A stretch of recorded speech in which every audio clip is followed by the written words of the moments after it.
Moments later, he dropped to one knee in our backyard, cameras flashing from every angle, a sea of family faces grinning like they'd rehearsed it.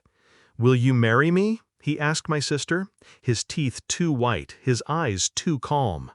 Her hand shot to her mouth, fake tears trembling. Applause, cameras, the kind of moment meant for Hallmark, not heartbreak. I said nothing, not a word. I walked inside and stared at the wall, counting ceiling tiles as if each one held a secret. He had smiled at me that morning, smug, whispering the words that would echo forever. "You're not wife material." By the time the night ended, I had rehearsed every calm, polite reaction in my head. The world saw a quiet woman, gracious, devastated but silent. They didn't see the calculations forming behind my eyes. I remembered the beginning, how I met him at that crowded cafe, the way he laughed like he was the only person in the room. He smelled like cedar and money, and I believed in the honesty of that laugh. I believed in us. I believed in him. We had plans. We had dreams. He called me his future. He called me wife. Until the day he didn't.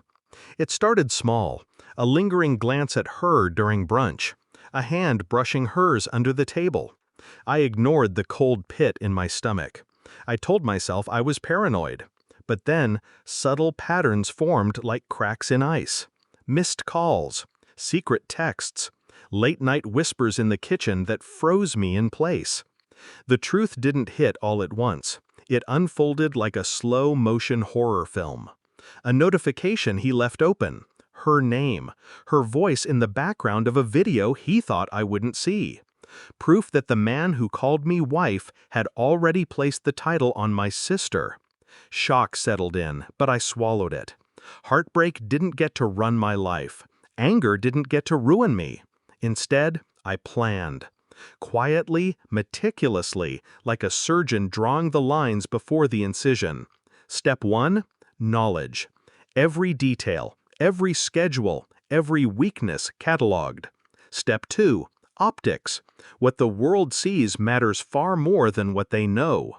Step 3, execution. Every move calculated to be slow, unavoidable, inevitable. I found out his friends had invested in a dream business with him. The paperwork was sloppy, vulnerable. I whispered my own name into the margins of that chaos. I began by rewriting their narrative, subtly. Small social media slips, a hint of the truth in the right ears, timed conversations with people whose opinions carried weight. Nothing illegal, nothing that would mark me. Just a current running beneath their perfect image, invisible until it hit. Meanwhile, I watched them from a distance, smiling while I baked plans into every toast and toast back. I didn't interfere directly, not yet. I let him underestimate me. That's what made the collapse so satisfying. Then came the pièce de résistance. A morning when she woke to find the ring, a $30 knockoff, resting on her vanity with a note. "You deserved better than imitation love." Photos included. No signature, just implication. The world they had crafted together began to crack. Word spread, whispers, friends looking twice at her fake tears, family questioning the lavish story they'd applauded.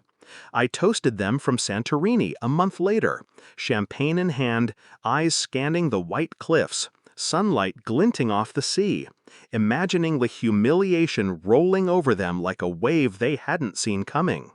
The confrontation was unnecessary. He called, desperate, demanding to know how I found out, how I dared. I listened, polite, soft, calm. Every accusation he threw ricocheted back on him. I gave him the luxury of watching the empire he built from lies crumble in real time. She cried once on the phone. He cursed. I hung up, and for the first time, truly smiled. Not with glee, not with rage, but with the quiet satisfaction of inevitability. Reputation? Ruined. Bank accounts? Scrutinized. Their circle of friends? Divided. And me? Elevated. untouched by their chaos, because I never acted from emotion, only strategy, only patience, only precision. I stayed quiet while they floundered, and the irony was delicious. The same world that cheered their union was now unsure whom to trust. Every glance they shared became performative, every smile calculated. And I moved freely, unseen, untouchable. I think about that day often. The calm before the storm. The way his smirk looked when he thought he'd won. How little he understood the woman he tried to diminish. "You're not wife material," he had said. And yet, he underestimated me. I raised my glass in Santorini, toasting the wind, the cliffs, the sea. The taste of salt and champagne was sweet. Not because of revenge alone, but because of the mastery of it.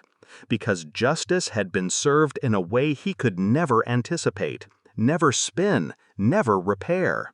Betrayal is a teacher. Patience is a weapon. And me? I am proof that the quietest storms leave the deepest marks.